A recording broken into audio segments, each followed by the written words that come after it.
حضرت یعلا بن مرہ کی ایک کہانی سنیے۔ فرماتے غزوے سے ہم واپس آ رہے تھے، راستے میں پڑاؤ ہوا تو حضور ایک درخت کے نیچے استراحت فرمانے کے لیے لیٹ گئے، اور میری ڈیوٹی یہ تھی کہ میں تلوار لے کے حضور کا پہرا دوں۔ میں کھڑا ہو گیا، باقی لوگ بھی سو گئے، تو میں نے ایک منظر دیکھا کہ دور صحرا میں ایک درخت تھا جو ہلنے لگا۔ تھوڑی دیر کے بعد وہ اپنی جڑوں سمیت باہر آیا اور اپنے آپ کو گھسیٹتا ہوا میرے برابر آ کے کھڑا نہیں ہو جاتا۔ تھوڑی دیر کے بعد وہ واپس وہاں جاتا ہے اور جہاں سے اکھڑا تھا وہاں جا کے دوبارہ نصب ہو جاتا ہے۔ میرے لیے بڑے اچنبھے کی بات تھی، لیکن میرے پاس کوئی تھا ہی نہیں کہ جس سے میں بات کر سکوں۔ حضور تھے تو استراحت فرما رہے تھے اور میں حضور کے آرام میں خلل نہیں ڈالنا چاہتا تھا۔ خیر حضور بیدار ہوئے تو میں نے سلام عرض کرنے کے بعد جو پہلی بات کہی وہ یہی تھی۔ میں نے کہا حضور وہ جو سامنے درخت ہے تھوڑی دیر پہلے وہ اپنی جگہ سے اکھڑا تھا، شاخوں کے بل اپنے آپ کو گھسیٹتا ہوا یہاں پہنچا، پھر میرے برابر آ کے کھڑا ہو گیا، پھر تھوڑی دیر کے بعد واپس وہاں جا کے نصب ہو گیا۔ یہ جب کہانی سنائی تو میرے حضور نے تعجب نہیں کیا، اچھا کیسے ہوا، کیسے آیا، کتنا وقت لگا، کتنی دیر ہوئی، کوئی سوال نہیں کیا، بلکہ فرمایا ہاذہ شجرۃ استاذنت ربھا، فرمایا یعلا بن مرہ یہ درخت ہے، اس نے رب سے اجازت چاہی تھی کہ مالک تیرا محبوب نیڑے آیا ہے، سلام نہ کر رہا ہوں، فآذن لہا، اللہ نے اس کو اذن دے دیا تھا، یہ مجھے سلام کرنے کے لیے آیا تھا۔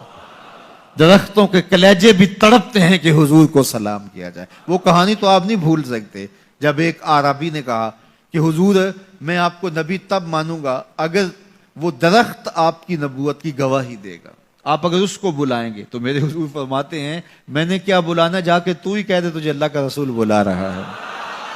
درخت اپنے آپ کو گھسیٹتا ہوا حضور علیہ السلام کی خدمت میں حاضر ہو جاتا ہے۔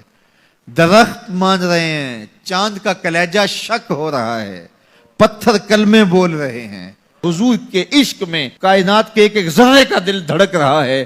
وہ کیا کسی نے کہا تھا زمین جل رہی ہے، آسمان جل رہا ہے، محبت میں سارا جہاں جل رہا ہے۔ پوری کائنات حضور کی آتش محبت میں جل رہی ہے اور حضور کے وصل کے لیے تڑپ رہی ہے۔